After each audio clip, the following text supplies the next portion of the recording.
Soy Uriel Bermúdez y te doy la bienvenida a este podcast llamado Logos de lo Incomprendido, un espacio donde lo que antes estaba marginado ya no lo estará nunca más.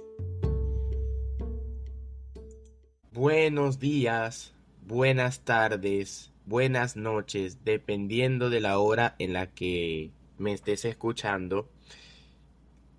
Me llamo Uriel Bermúdez y te doy la bienvenida a este podcast llamado Logos de lo Incomprendido. Y quiero decirles que me siento muy emocionado porque este es el primer episodio de este podcast y espero que Dios mediante, cuando ya se hayan subido más de 100 episodios, asumo, haciendo aquí un cálculo en la cabeza, espero que ustedes todavía sigan ahí, apoyando y escuchando este podcast, que obviamente para eso fue que decidí crear este espacio. En el episodio piloto, que más bien es el tráiler, ahí les dije de qué se iba a tratar este podcast y los temas que vamos a abordar en este podcast. Así que sin más preámbulos ni dilaciones, ahora sí vamos a hablar de lo que se va a abordar en el episodio de hoy. En el día de hoy vamos a hablar sobre el estado de la filosofía al día de hoy, obviamente desde mi propia perspectiva. ¿Cómo lo ve este servidor?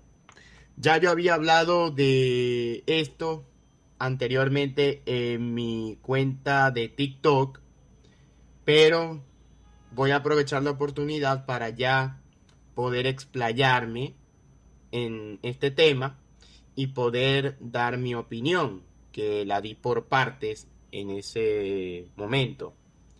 Pero antes de eso, vamos a hacer una pequeña recapitulación de cómo comenzó la filosofía en la antigua Grecia hasta el día de hoy. No se preocupen que yo no voy a estar contando todo de manera extensa, sino simplemente voy a mencionar los nombres, para así que ustedes tengan una idea de cómo se había germinado y avanzado la filosofía desde el principio hasta nuestros días. Antes de que Sócrates entrara en escena en la antigua Grecia, había muchos filósofos que se consideran a día de hoy como los filósofos presocráticos, es decir, los que estaban antes de Sócrates, los que empezaron a filosofar y a hablar de filosofía antes de la llegada de Sócrates. Y entre los que se destacan son Heráclito, Parménides y Empédocles. Después Sócrates, como quien dice uno actualmente, entró en la conversación, entró en el chat y comenzó a buscar personas con quienes debatir en la antigua Grecia. En la antigua Grecia, obviamente, donde se germinó la filosofía. Cuando muere Sócrates, y de eso vamos a hablar en un episodio más adelante, quien continúa con su trabajo es Platón, quien recopila todo lo que ha dicho Sócrates, todas sus enseñanzas en la obra llamada La República, e imparte su enseñanza a varios discípulos, entre ellos a la persona que continuaría con su trabajo y que también haría historia, Aristóteles, quien fuera después maestro de Alejandro Magno. Luego de Aristóteles, damos un salto hacia los filósofos conocidos, pasando por los filósofos cristianos, Santo Tomás de Aquino, San Agustín de Hipona, Clemente de Alejandría, Duns Scoto, Alberto Magno, entre otros, hasta lo que conocemos hoy en día, que vinieron mucho después, como René Descartes, que es considerado el padre de la filosofía moderna, Thomas Hobbes, Voltaire, Immanuel Kant, Juan Jacobo Rousseau, George Hegel, Carlos Marx, Nietzsche, Martin Heidegger, Albert Camus, Jean-Paul Sartre, etcétera, etcétera. A día de hoy, yo veo que la filosofía está estancada. porque a mi parecer, si bien han salido uno que otro filósofo, la gran mayoría lo que hace es repetir todo lo que los grandes filósofos de la historia de Occidente y también de Oriente y de otros lugares de la Tierra han dicho. Y de alguna u otra forma lo incorporan en su pensamiento, causando con esto que se genere el eclecticismo, es decir, que se mezclan distintas filosofías para que eso converja en una sola, en una sola cosa. Entonces, la gran mayoría de los filósofos hoy en día, quien se diga ser filósofo, lo que hacen es eso. Muy pocas veces he visto a un filósofo actual hablar sobre cosas nuevas, porque a nivel general, la mayoría de los filósofos actualmente se dedican es a hablar sobre la posmodernidad, se hablan sobre la inteligencia artificial, que es lo que ha dado mucho de qué hablar. En fin, hablan de todos esos temas, pero nunca he visto a un filósofo hablar y tratar de crear algo sobre lo ya hecho.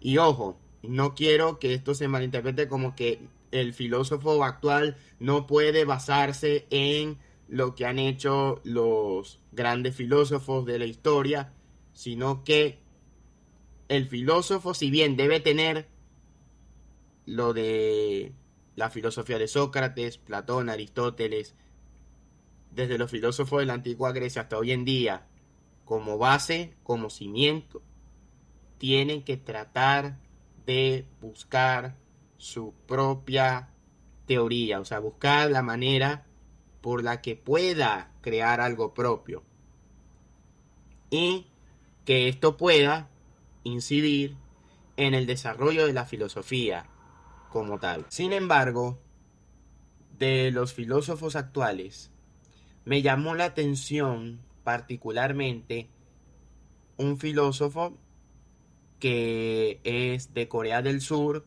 que ha estado dando de qué hablar últimamente y que él ha hecho ciertas cosas, como es el caso de Byung-Chul Han, quien fue el que escribió su famosa obra llamada La Sociedad del Cansancio. Y esto lo digo porque yo vi en lo que se publicó en la página del diario El Confidencial de España, donde Byung-Chul Han participó en un evento y entonces él, a los presentes, él dijo cosas que él piensa, como por ejemplo el hecho de que dice que hoy la gente se explota a sí misma voluntariamente creyendo que así se realiza, ya que de acuerdo con Han, el neoliberalismo, lo que del otro bando de la izquierda llama al sistema de libre mercado, o sea, el capitalismo, ha logrado algo perverso, que es convertir el látigo del amo en un móvil inteligente que llevamos siempre en el bolsillo y que lo usamos con entusiasmo. Entonces, él más adelante dice que la ociosidad, el acto de simplemente de procrastinar, de no hacer nada, en sí mismo es un acto revolucionario porque desde el silencio y la calma se puede repensar la existencia. Y entonces, aunque eso suene contradictorio, que Han diga de que la ociosidad es revolucionaria, porque desde el silencio y la calma se puede repensar nuestras acciones, aunque eso parezca contradictorio porque él ha escrito muchísimas obras, entonces él dijo que el pensamiento llega, no se fuerza, añadiendo que los filósofos no se explotan, reciben ideas y las agradecen. No hay peonía que se pueda explotar, por eso son tan bellas. En pocas palabras, lo que dice Han es que pensar no es trabajar. Entonces, analizando yo la postura de Byung-Chul Han, yo digo que estoy en desacuerdo con lo que él plantea de que la ociosidad es revolucionaria y con el hecho de que el pensar no es trabajar. Y yo digo que estoy en desacuerdo con eso, ya que considero que pensar por sí mismo es un esfuerzo y por ende, cuando uno piensa es que la mente comienza a trabajar. Pero ¿cómo comienza a trabajar? Bueno, comienza a plasmar las ideas que uno tiene en la cabeza a raíz de lo que uno ha leído, a raíz de lo que uno ha visto, sea en películas, en series de Netflix, de Amazon, de todos los servicios de streaming.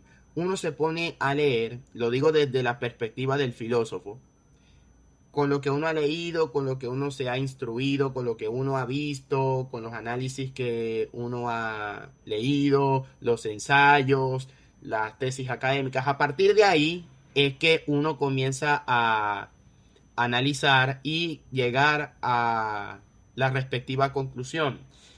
Y entonces yo considero que pensar sí es equivalente a trabajar, porque no es que uno piensa, las ideas llegan y entonces automáticamente las ideas que nos llegan aparecen plasmadas en un cuaderno sin necesidad de haberla escrito. Eso no es así. ¿Por qué? Porque cuando a uno le llega la idea, si bien eso es eh, la idea le llega a uno de manera automática, sin siquiera pensarlo, uno se pone a trabajar y a desarrollar esa idea en el cuaderno.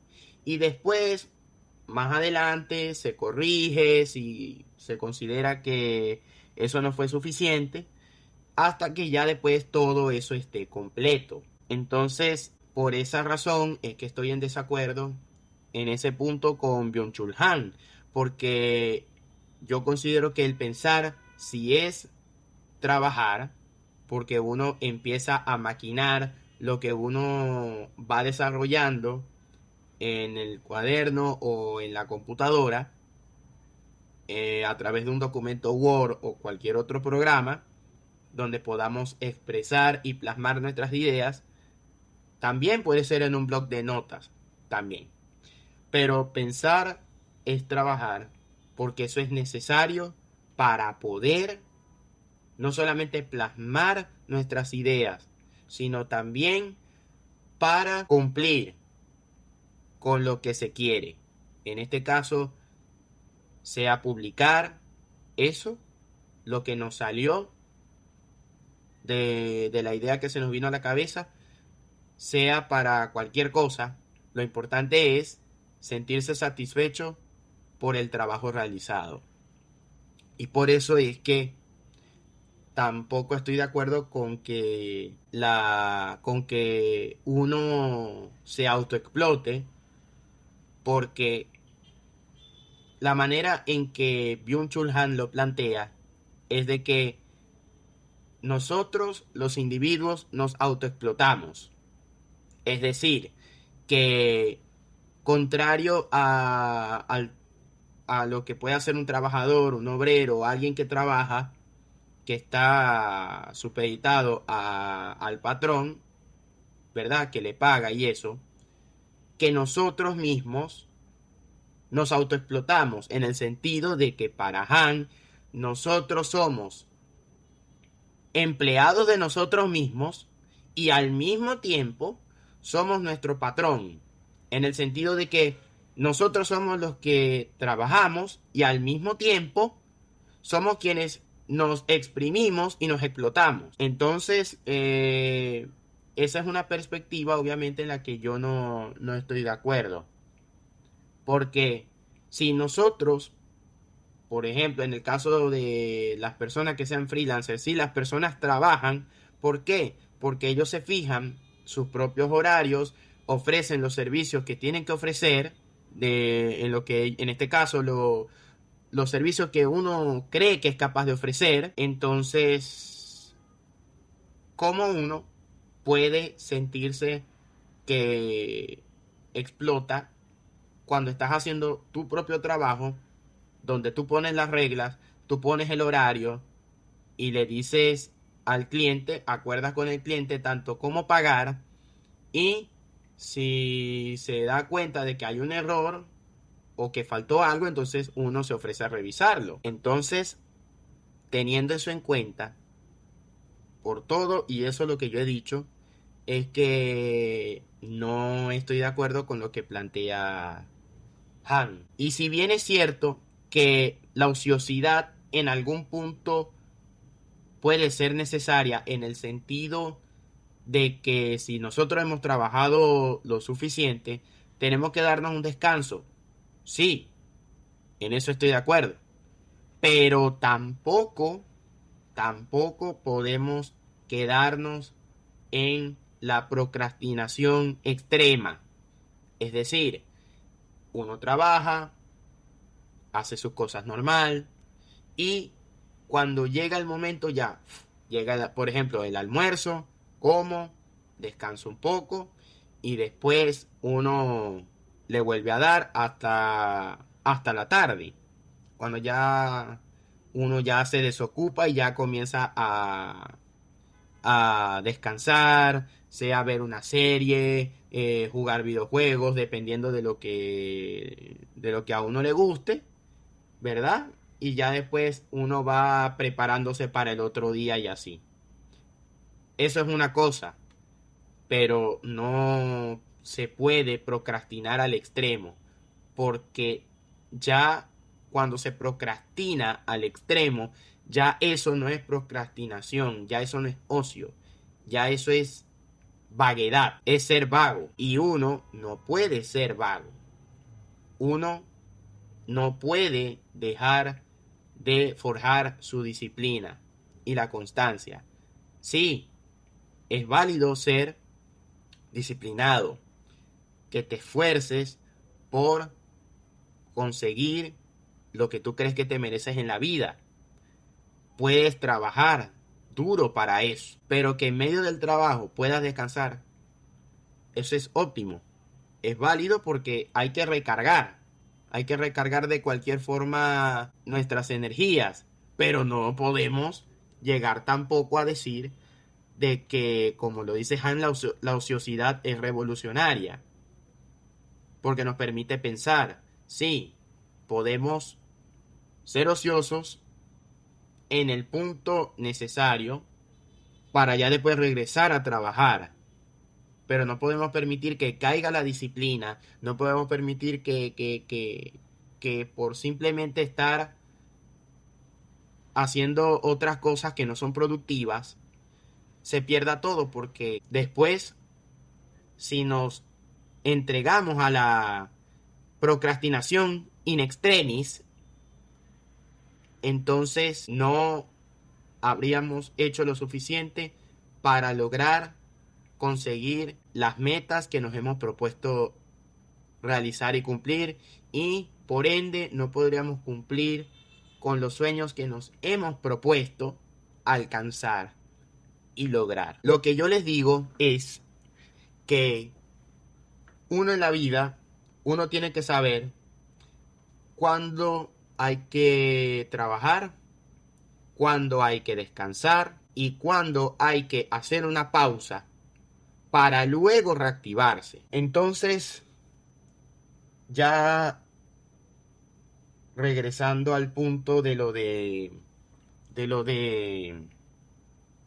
del estado de la filosofía de hoy en día, yo digo que obviamente yo noto la filosofía como estancada, por lo que he dicho anteriormente, de que los filósofos de hoy en día casi no hacen nada más que replicar todo lo que han hecho los grandes filósofos. No, no salen de ese laberinto que no sea citar a Nietzsche, citar a Heidegger, citar a Sócrates, Aristóteles, Platón, etcétera, etcétera. No se atreven a crear algo nuevo.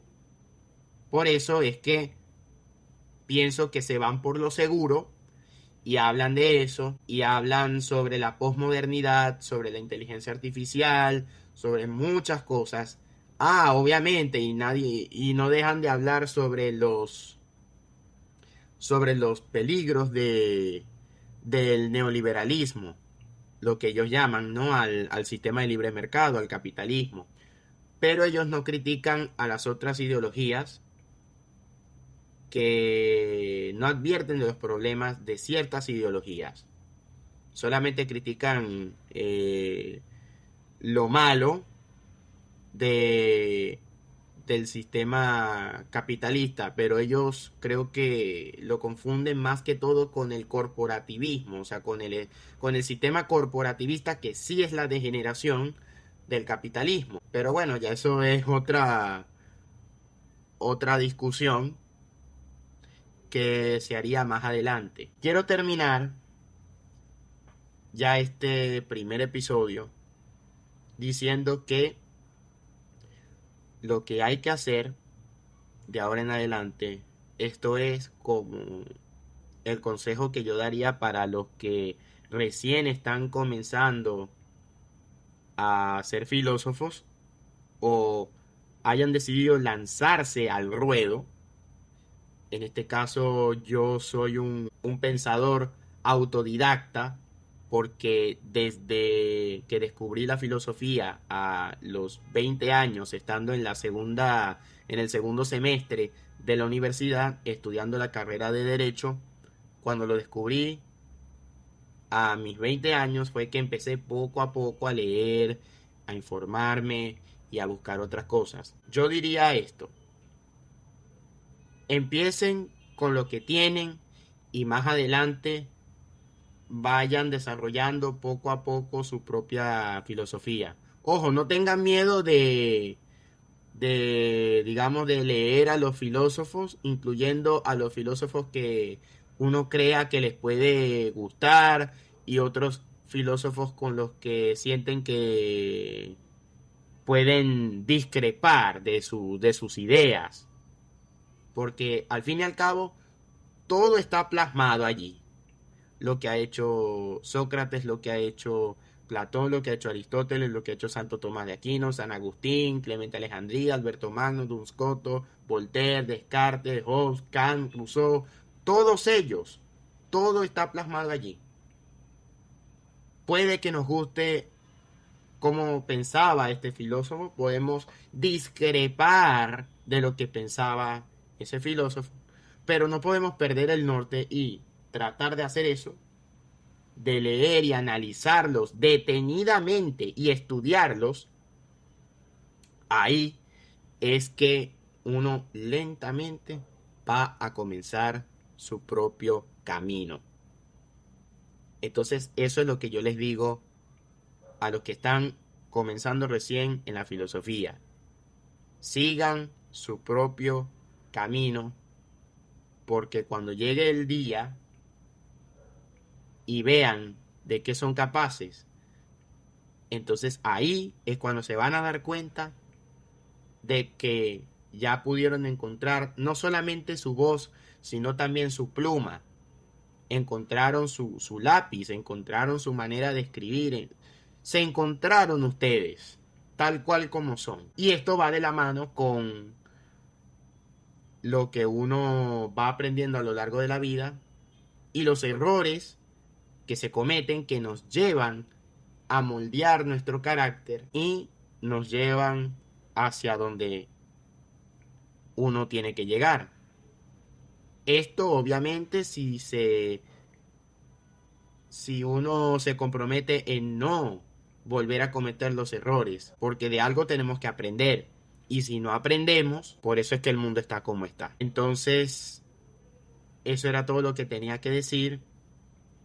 Si les gustó este podcast, no se olviden de compartirlo, No se olviden de difundirlo si les llamó la atención algo de esto. Y estoy seguro, completamente seguro, de que esta es una nueva etapa que acaba de comenzar y espero que también ustedes me acompañen cada domingo en un episodio de este podcast. Así que nos vemos pronto, si Dios quiere, y que pasen un feliz domingo.